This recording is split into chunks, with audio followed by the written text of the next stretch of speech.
Yo guys, we're back again today, and today we're going to be learning about slavery and a slave market that was actually in the North. Everybody is used to hearing about it in the South, but we're going to talk about this occasion, an event, and occurrence or occurrences in the North. So let's get right into it. The New York slave market was located in what is now Wall Street and Pearl Street.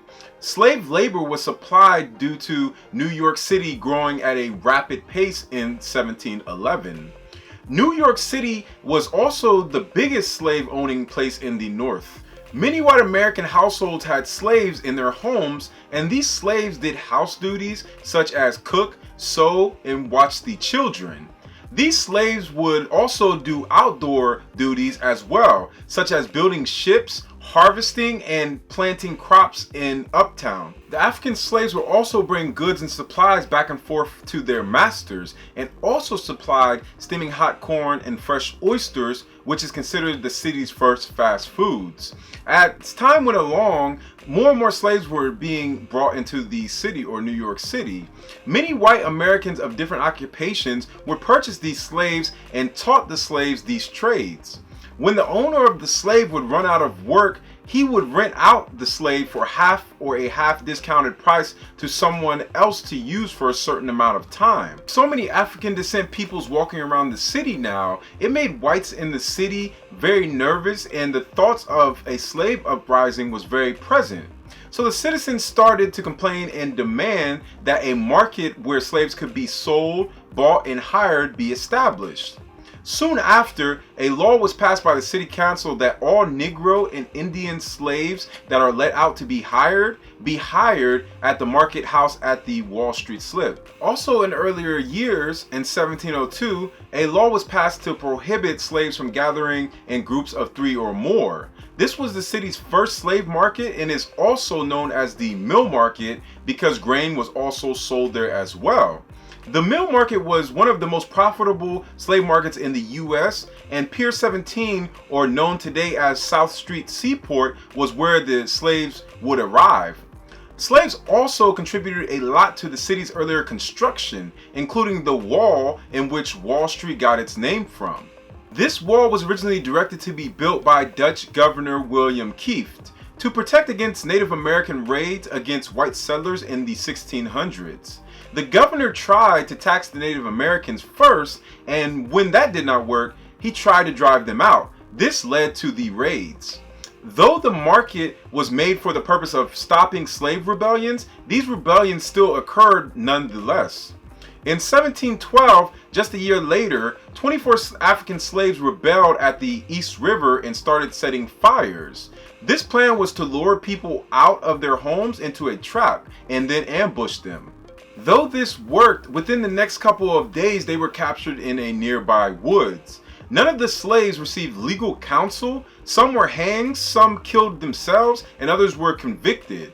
Another rebellion also took place in 1741, which is still unclear who started it, and this time 10 fires were set off across Manhattan. Many of the citizens blamed the slaves and accused them for this. Soon after, slaves were burned at the stake, hanged, and some were shipped to the Caribbean, which was a very, very harsh punishment, seeing how slavery was in the Caribbean's very, very harsh life. Some people actually looked at it in the same way as they did death. Around the 1760s, the Mill Market went into the renovation and became a very popular spot for the Merchant Coffee House. Though the merchants felt that the slave market was a sore eye in the area and wanted to remove it. These merchants were of the aristocratic class or upper class and did not want new prospects or more reputable coffee industry people that were joining to have to travel through this and see this. So in 1762, the Common Council drafted a petition stating that the Mill Market or the slave market was a dirty street and that it was offensive to the people who lived in the area and passed through. By February of that year, the Mill Market was torn down, though slaves were still sold and bought throughout the city. We also must note that the New York Stock Exchange was created down the street from the slave market.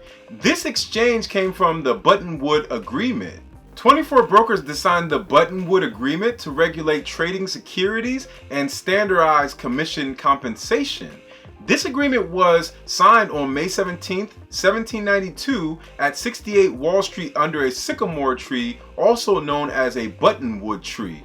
Though the mill market had already been destroyed by this time of creation, or its time of creation, the Buttonwood Agreement dealt with many financial issues surrounding the slave trade. In 1991, 400 Africans from the colonial era were uncovered during an excavation in Lower Manhattan. With the construction delayed, archaeologists uncovered 15,000 or more African Americans that were buried here during the 16 and 1700s. This is the largest colonial cemetery of Africans in the North Americas. We also learned how people of African descent were treated up north at the time in New York City, and that there was actually slaves in the north and a slave market in the north, contrary to a lot of people's belief that it was only down south. So as always, guys, add me on Instagram, Snapchat, Twitter, Facebook, All Afric Network. And until next time, always teach each other, learn from each other, listen to each other, stick together, and I will see you guys next time. So until next time, yo, peace. One love. What's up? What's up? Hey. Shalom. What up? Hi. African.